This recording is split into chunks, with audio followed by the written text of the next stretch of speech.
All right, good morning, guys. Happy CPI Wednesday, March 12th. A little bit of a pop here initially. Got the Qs up 1.4, S&Ps up 1%, the RUT up 1, Bitcoin up 0.4, the YM up 0.5, and gold futures up nothing really. So pretty good pop here initially. I'm going to give you guys and gals two, I think, really important over-under levels. And for the S&Ps here, I think you want to mark up that 56.65. All right, 56.65 is your low from last week. And then if you look over here at the weekly squeeze, if they could get back above that 56.65, you would be back above the weekly 50. And I think you're at a point where when you look at that weekly squeeze, we have 2 points at a 15, neutral trend, neutral structure, bear momentum. If they can't get it back above the 50, I think in the short term, the odds are trying to favor a move lower. And like we talked about, I think last week, if we do see the weekly squeeze break short, let me grab a monthly chart here.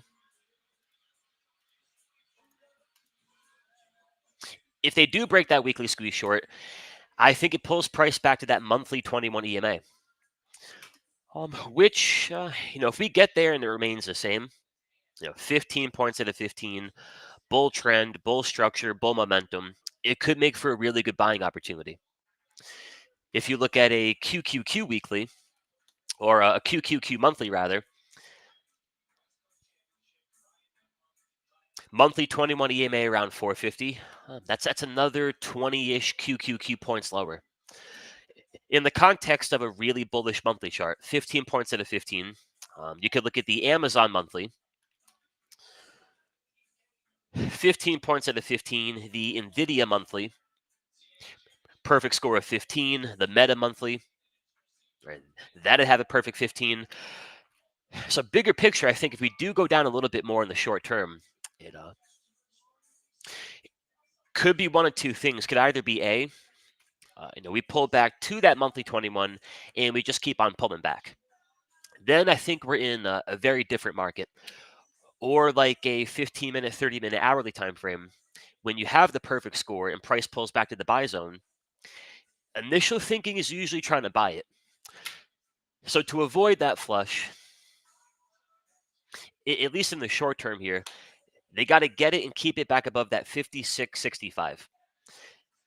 And then that'll be a piece of that puzzle. From there, we have to get to a point where we have better structure on the hourly. So even at the open, if we pop into 56.65, 56.70, even 56.90, it's not going to leave us with a bullish hourly. And ever since we broke down back in February, notice how you've had your 21 EMA under the 50. Right? They break it back there. That can put you into a downtrend. Right? You flush, you make a lower low. You pop back towards that 21, you're making a lower high, right? And a lower low, a lower high, a lower low, a lower high. They're going to keep on doing that until they can turn that dynamic. So above the 56.65, if they could get the hourly 21 back above the hourly 50, then with a bit more confidence, I think we can jump in, try to find a spot to buy it for the short squeeze.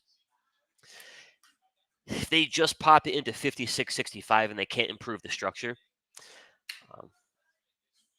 at least on my end, a little bit more hesitant to want to jump in and buy it.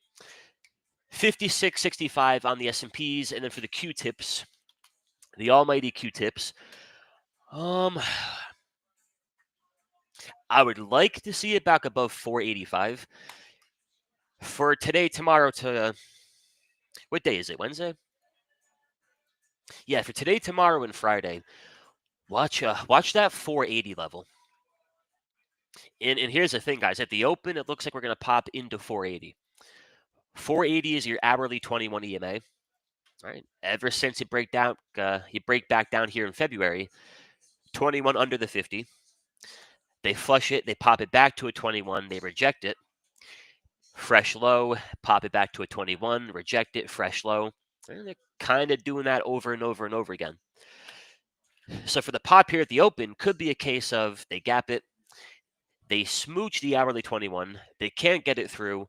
We once again get rejected, roll over, and you're back down here at a fresh low. My preference would be they get it above the hourly 21, keep it above the hourly 21, and then we're looking at 15-minute, 5-minute buy signals. Look at 15-minute QQQ. Let me change up the chart here. Let me see, 15-minute.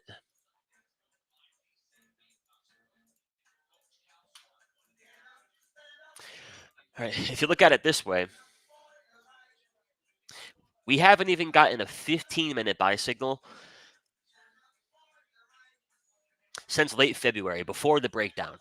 So ever since the market pulled back here, they haven't even gotten the 15-minute chart back to a bullish standing. If they can do that back above the hourly 21, I think the bulls have got a chance at a nice pop. If we just pop into the hourly 21, pop into 480, can't really get through it, can't turn the 5-minute chart bullish, can't turn the 15-minute chart bullish, we might be very oversold, but we're not getting actionable signals for a turn higher. And you got to be really careful playing that. All right, we're oversold, so I'm going to jump in and buy calls. Got to be really careful playing that game. QQQ was oversold at 510. And then it was oversold at 505, and then at 500, then at 490. It's oversold down here at 470. It'll be oversold down to 460, 450.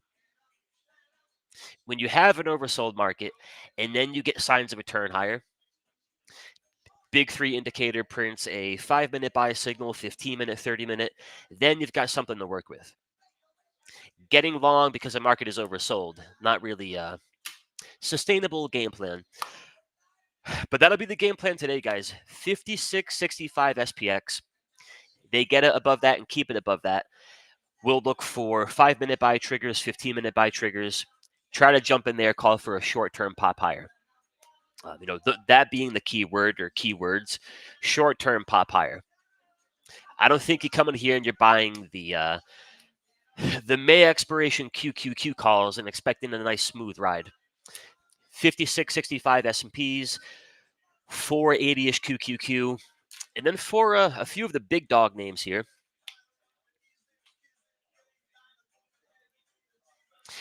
And I'm pretty much going to work the same theme for all of them.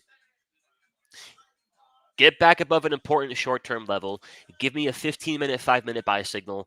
Then I'll jump in and try to get to work. Other than that, guys, I don't care if they pop it.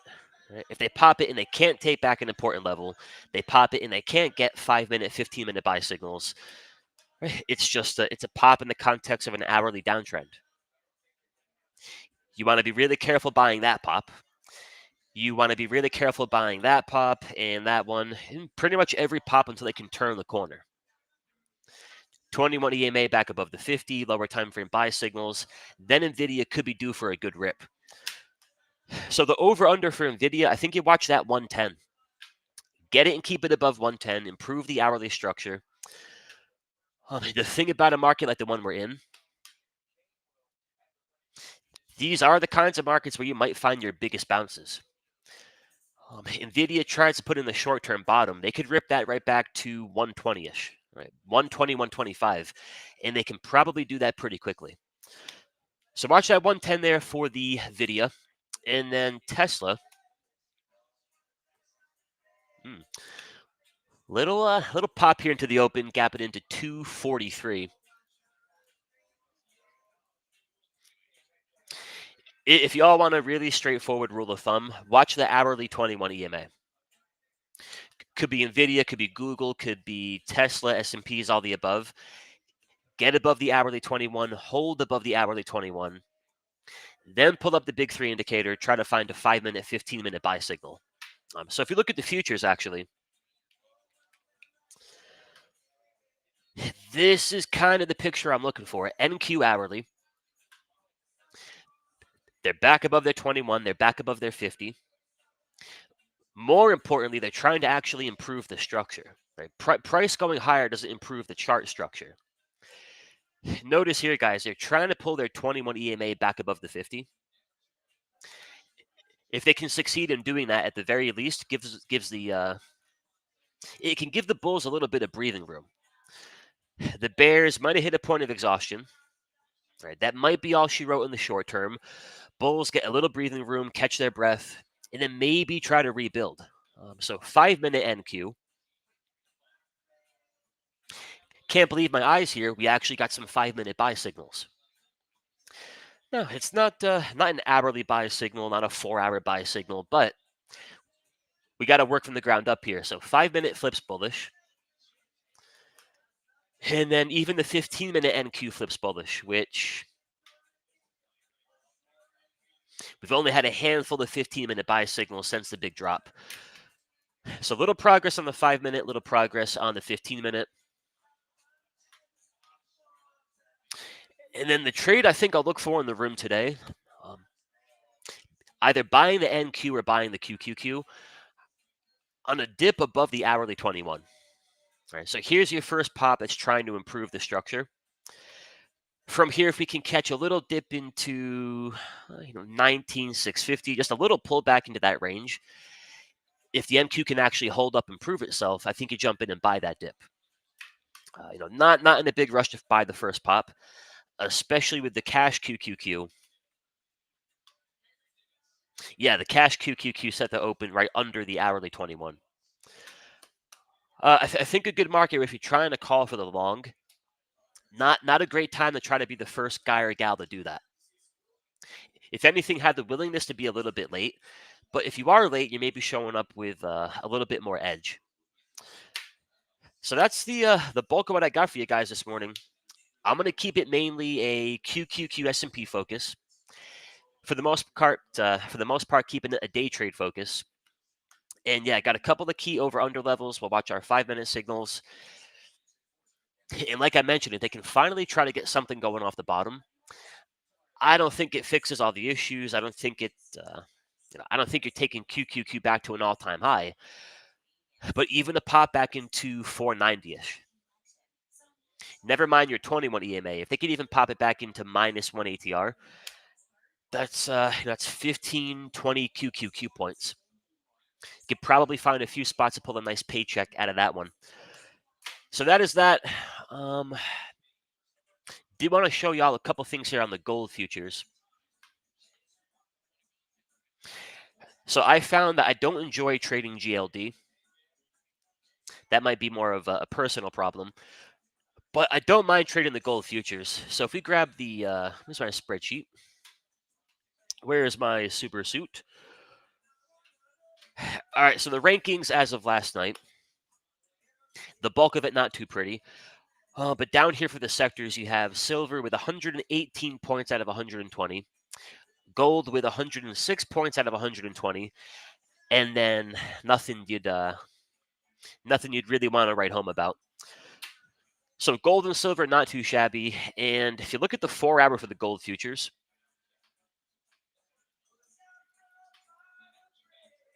for now, that's a pretty clean 4 hour squeeze. 15 points out of 15, trend structure, Momo, A plus on the 4 hour, and then I think it's A plus on the hourly. Yeah, it's also A plus on the hourly. So I like both of those for a short term pop. My one gripe with the daily squeeze here, we've got the big two, we don't have the big three. Bull trend, bull structure, bear momentum. Meaning they really can't lock and load that daily squeeze for a push higher until they can take that momentum line, pull that histogram back above zero. When you have good trend and good structure, but you're lacking good momentum, if they can't get that momentum cross, it can end up a lot like the Bitcoin daily squeeze. Right, big rip off the bottom, pulls back into a brand new daily squeeze, and pretty much from the get-go, you have your momentum line below zero. You have really good trend, you have really good structure. The bulls don't have any gas in the tank. So they pop it, they fail to break it out, they pop it again, failed breakout, another failed breakout. They keep on failing to get that momentum shift, and eventually the squeeze says, "All right, I've got to fire. Right, I've built up all the energy I can build up. I've got to go ahead and fire."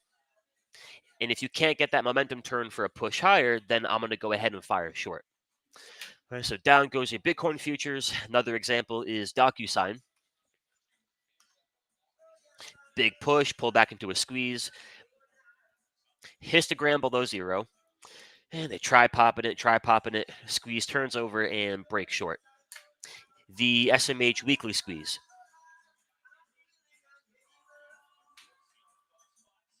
Histogram below zero. Try popping it. They can't get that positive turn. Squeeze eventually breaks down, and at this point, probably fire short. So for the gold daily squeeze, the gold futures daily squeeze, rather, it could be shaping up for a big swing trade position, but I can't work that until we get that momentum shift. So shorter term thinking would be you maybe jump in on that 4 hour, and from that call for a push into 29.50ish. But all right, y'all, that is what I got for you. QQQ 480. S&P 5665, and then whether it's Tesla, Google, Nvidia, Apple, for most things out there, watch the hourly 21 EMA. They have to get above it, they have to hold above it, and then above the hourly 21, you have to get lower time frame buy triggers. Can something confirm the push off the hourly 21? You could look down to a 1 minute, could be a 2 minute, 3 minute. I'll watch.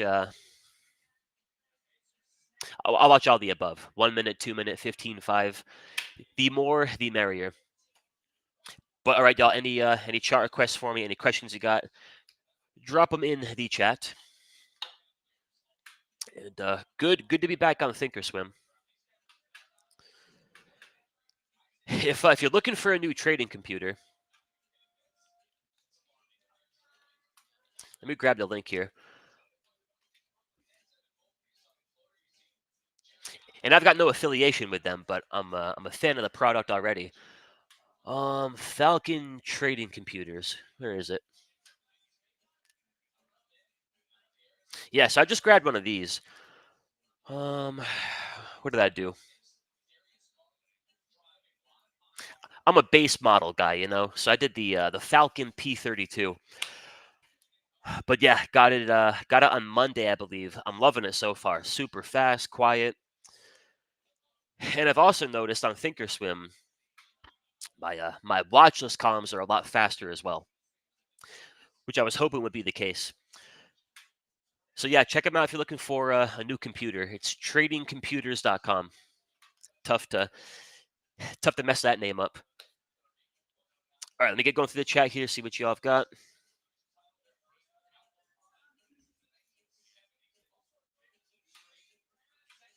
Hey, what's up, AJ? Good morning. Renew. And actually, while I've got you all here, what I'm going to do is on a notepad, before the open and before I update the spreadsheet throughout the afternoon, I'm going to write down the total scores for the indexes. So Dow Jones has a negative 61 out of 120. S&Ps are rocking a negative 63. QQQ a negative 63. RSP gets a negative 70. And the IWM a negative 82.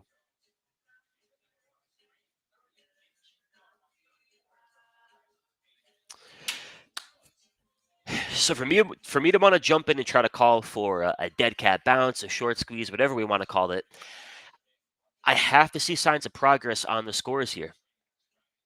We did not get that yesterday. We had nominal progress yesterday, but we have to get more. And if you look at the time frames, weekly QQQ, weekly S&Ps, pretty much weekly everything, really not too bad. Your best possible score is 15 points. Your worst possible score is negative 15. QQQ's got a positive 2. S&P's got a positive 2.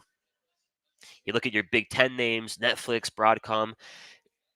We haven't gotten to a point yet where there's big damage on weekly time frames, 3-day, 2-day time frames. All right, where's all the damage? 4 hour, 2 hour, 15 minute, hourly, 30 minute. 30-minute QQQ, negative 15, right? You can't get a worse score. 15-minute S&P is negative 15, or hourly S&P is negative 15. So these are the things I have to improve. So when I come back here at lunchtime and I do the spreadsheet again, if the QQQ can go from a negative 63 to a negative 50, all right, we're trying to move in the right direction. If I come back and do the spreadsheet at lunchtime and QQQ's down to a negative 70, all right, we're not getting any better. So we could be incredibly oversold. I have nothing to work with, nothing to anchor to jump in and buy the thing. So that'll be the key. But all right, one of y'all looking for Palantir here. Let's go take a peek.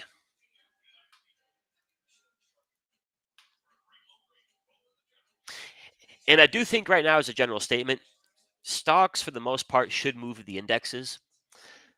And, you'll notice most things are probably trying to catch a gap up today. All right, Palantir.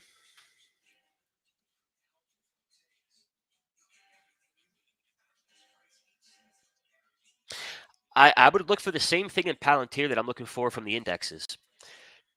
At any point here, if they can get their 21 EMA back above their 50 on the hourly, they can try to get out of that short-term downtrend dynamic, which Palantir, like most things, has pretty much been caught up in. 21 EMA crosses under the 50, and they dump it, they pop it, dump it again, pop it, dump it again. A pretty good textbook definition of a downtrend. If they can get price above the 21, price above the 50, and then get the 21 above the 50 itself, they can try to turn that dynamic. They can rally away from the 21, pull back to it, rally away from it, rally away from it again and pull back to it. Go from that downtrending action to a bit more of an uptrending action. The key will be, can the indexes try to lead the charge? There's been a few things that are trying to break out as of late. Tough to do that in the current market. Good examples, McDonald's. Beautiful weekly squeeze, beautiful daily squeeze, taking out the short-term high, trying to get the breakout going, and then right back down she goes at the market. So if the indexes can try to improve, if the indexes can get short-term buy triggers, then I can look at a Google, look at an NVIDIA, look at a Palantir, see if they can also give me that buy trigger.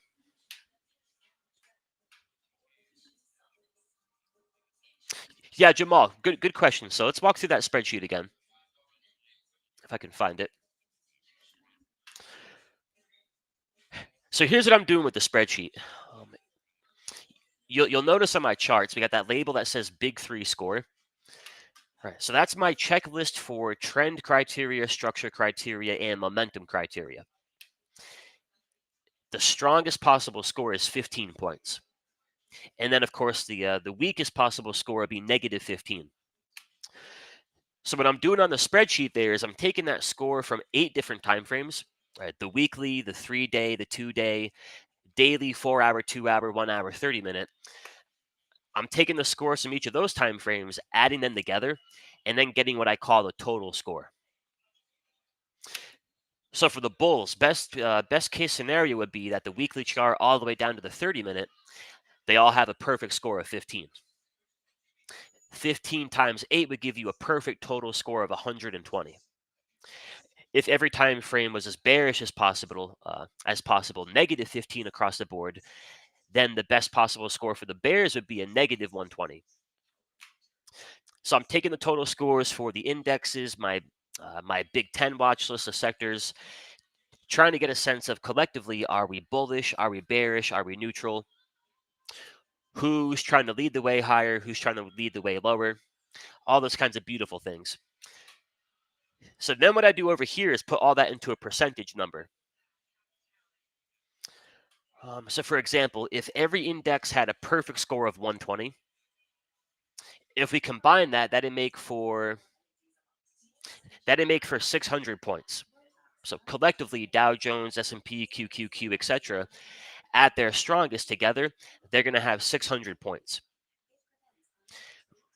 Right now, they have negative 339 points. So collectively, they are at negative 57% of max strength. Now, what do I do with that? That tells me path of least resistance until things change should be to the downside. So I'm thinking more so short the bounces. I'm thinking more so get short in a squeeze. If I'm getting long, it's more of a dead cat bounce kind of long. So I do that for the indexes. I do that for these guys, or what I call the Big Ten. Right now, they're at negative 42% of max strength. Sectors are at negative 30% of max strength. We then take the indexes, Big Ten sectors, combine all of them.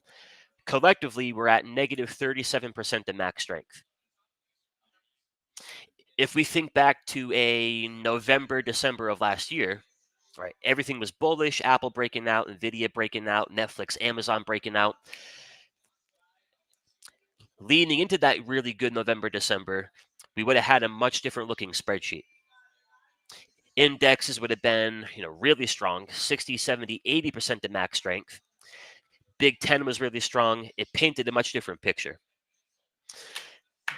And, speaking of that, now that I'm back on toss, if anything, I'll do it today or tomorrow. But I am going to sit down and record a brand new video, kind of walking through that whole scoring system in a bit more detail, how to take the scores, how to add them to the. Let me show you guys how I do it here. Let me get rid of these guys. All right, so with the labels here, we go like Big 3 weekly.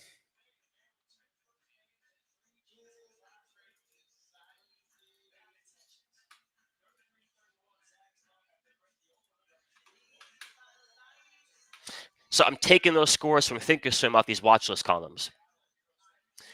And you build out your weekly column, build out your daily column, all the above. And then what I do is just scroll down and copy all that. And then I dump it over into the spreadsheet, get it sorted, make it all pretty. It's about a 2.5 to maybe 3 minute process. So I'll try to sit down tonight after the close, record that video. For those of you who have the indicator, that'll maybe help you do your own spreadsheet. For those of you who don't have the indicator, if anything, give you a better understanding of all the pretty colors on the spreadsheet here. But all right, y'all, I got to jump. Got to go kick off the open with the folks in my room.